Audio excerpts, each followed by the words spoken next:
नमस्कार दोस्तों, स्वागत है आपका हमारे चैनल केम पोटेंशियल पर।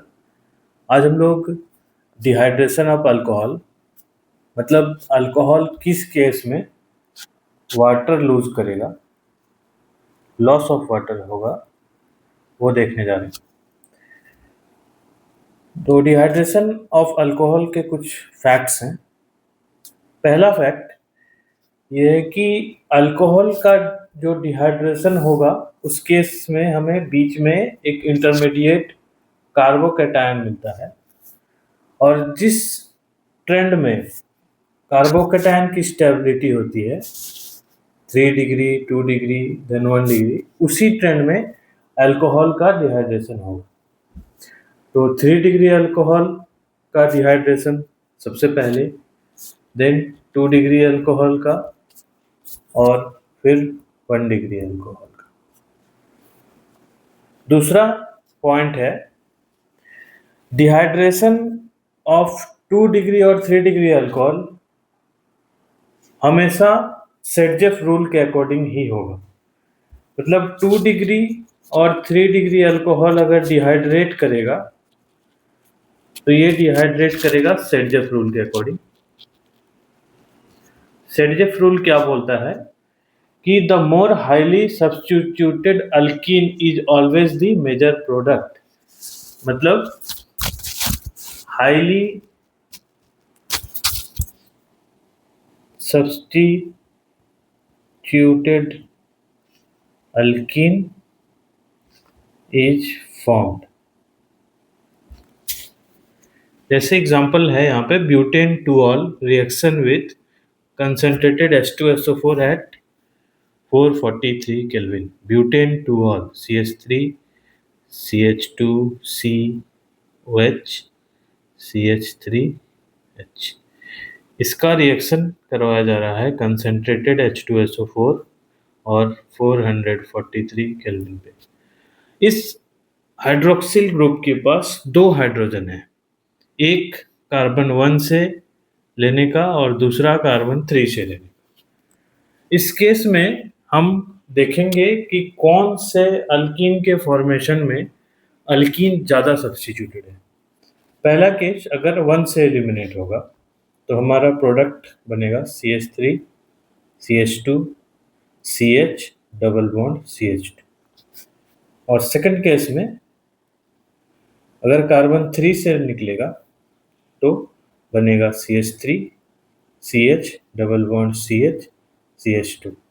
यहाँ पे अल्कीन का एक ही सब्स्टिट्यूएंट है और यहाँ पे अल्कीन का एक ये सब्स्टिट्यूएंट, एक ये, 2 सब्स्टिट्यूएंट्स है। तो मोर सब्स्टिट्यूटेड अल्कीन कौन सा हो गया, ये वाला। तो हमारा मेजर प्रोडक्ट जो होगा वो होगा ब्यूट 2इन।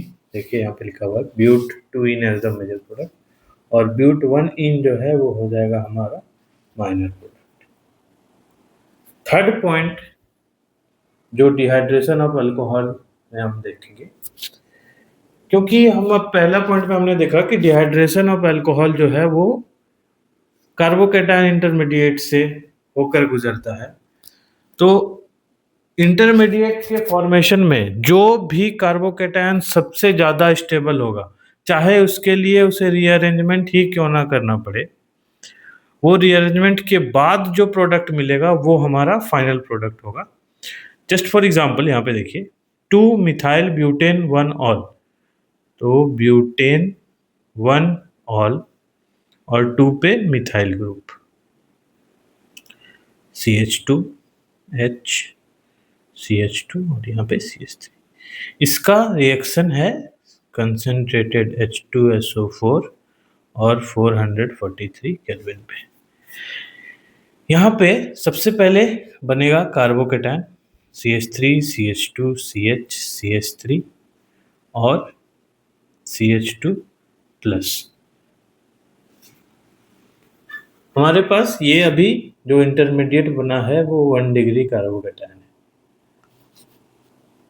ये कार्बोकैटायन अगर 1 to हाइड्रोजन शिफ्ट करेगा, दैट मीन्स कि ये जो हाइड्रोजन है, सेकंड कार्बन पे जो हाइड्रोजन है, ये उठकर चला आएगा इस कार्बन के पास, 1 2 हाइड्रोजन शिफ्ट करेगा तो हमारा कुछ इस तरीके का इंटरमीडिएट मिलेगा। और अभी ये कार्बोकैटायन 3 डिग्री हो गया, और चूंकि हम जानते हैं 3 degree carbocation is more stable then 1 degree carbocation, अब यहां से नेक्स्ट स्टेप में हाइड्रोजन एलिमिनेट होगा, और वो हाइड्रोजन एलिमिनेट होगा जो ज्यादा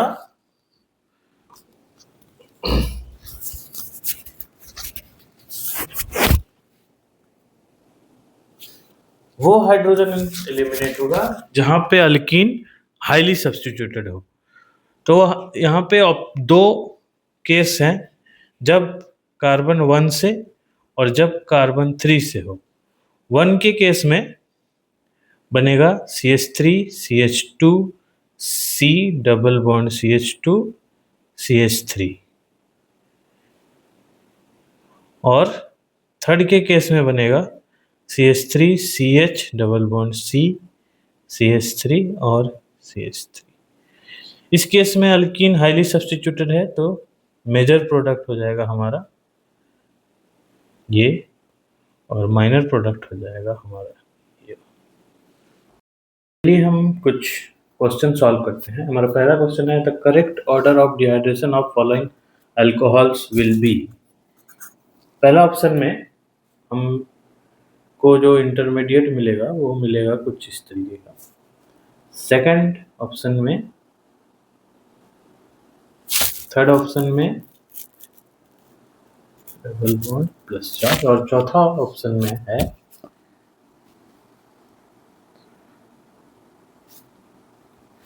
हमें अब चेक करना है कि कौन सा कार्बोकैटायन सबसे ज्यादा स्टेबल है। तो फर्स्ट केस में हम देखेंगे कि कार्बोकैटायन के एडजेसेंट कार्बन पे जो हाइड्रोजन है वो प्लस H इफेक्ट शो करेगा। सेकंड वाले ऑप्शन में दो इफेक्ट हैं, प्लस H इफेक्ट और प्लस R इफेक्ट। ये जो डबल बॉन्ड है वो इस प्लस के साथ रेजोनेंस इफेक्ट दिखाएगा, तो यहाँ पे हमें दो इफेक्ट मिलेंगे।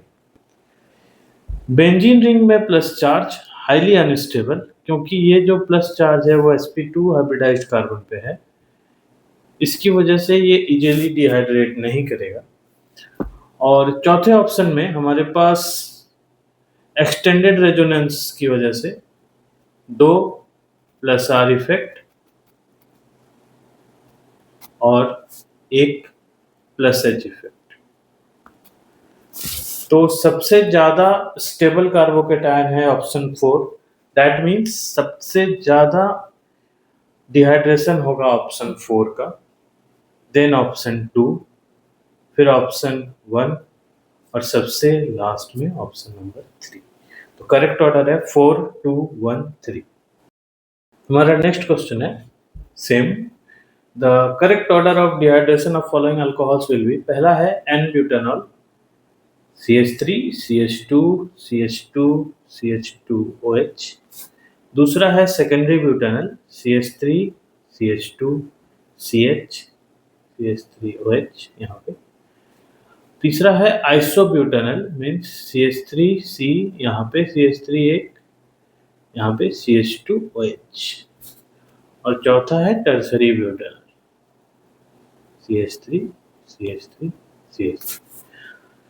इन चारों केसेस में जिस कार्बोकैटायन की स्टेबिलिटी सबसे ज्यादा होगी उसका डिहाइड्रेशन इजीली होगा, जिस कार्बोकैटायन की स्टेबिलिटी सबसे कम होगी वो उतने हार्ड तरीके से उतने कम डिहाइड्रेट होगा। तो फर्स्ट ऑप्शन में जो हमारा कार्बोकैटायन बनेगा वो बनेगा 1 डिग्री, दूसरे केस में 2 डिग्री, तीसरे केस में फिर से 1 डिग्री, और चौथे केस में 3 डिग्री।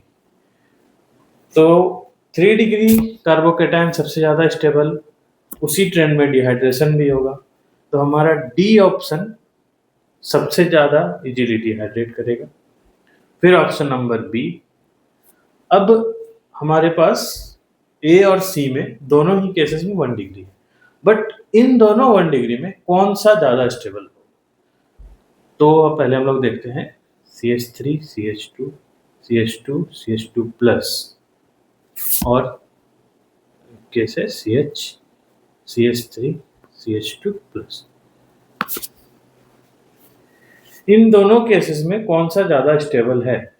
तो इसमें हम देख सकते हैं कि अगर यहाँ पे 1 2 हाइड्रोजन शिफ्ट हो तो ये कार्बोकेटायन जो कि पहले 1 डिग्री था अब कन्वर्ट होके बन जाएगा 3 डिग्री। और अगर यहाँ पे 1 2 हाइड्रोजन शिफ्ट हो तो ये बन जाएगा 2 डिग्री। तो हमारे पास ये होगा 3 डिग्री, ये होगा 2 डिग्री। तो 3 डिग्री ज़्यादा स्टेबल है जो कि हमें मिल रहा है ऑप्शन सी से। तो हमारा सही ऑर्डर हो जाएगा सी फिर ए। तो हमारा करेक्ट जो ऑर्डर है डी फिर बी फिर सी देन ए। हमारा लास्ट क्वेश्चन है which of the following is not the product of dehydration of this compound. इस कंपाउंड के डिहाइड्रेशन से कौन सा प्रोडक्ट पॉसिबल बिल्कुल भी नहीं है, 0% चांसेस हैं कि ये नहीं बनेगा। तो जब हमारा रिएक्टेंट कार्बोकेटायन देगा, जब ये OH एलिमिनेट होगा तो यहाँ बनेगा कार्बोकेटायन। अब इस कार्बोकेटायन के पास कितने टाइप के हाइड्रोजन हैं जो एलिमिनेट होकर अल्कीन दे सकते हैं? एक ये हाइड्रोजन है जो एलिमिनेट होगा H1, दूसरा है ये हाइड्रोजन H2, तीसरा है ये हाइड्रोजन H3,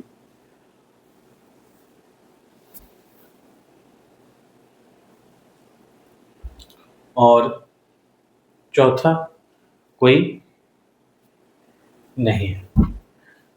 तो अगर H1 एलिमिनेट होगा तो क्या बनेगा? H1 एलिमिनेट होगा तो बनेगा, ये हटेगा तो बनेगा डबल बॉन्ड कुछ ऐसा, जो कि हमारा ऑप्शन सी है। तो ये कट गया। अगर H2 एलिमिनेट होगा तो बनेगा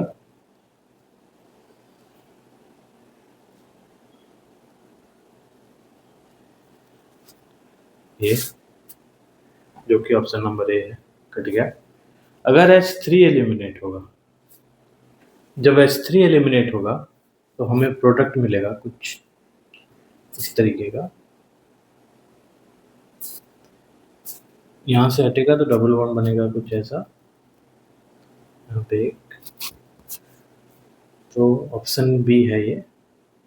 तो कौन सा प्रोडक्ट हमें नहीं मिल पा रहा है वो है ऑप्शन नंबर डी। तो करेक्ट ऑप्शन है हमारा ऑप्शन डी।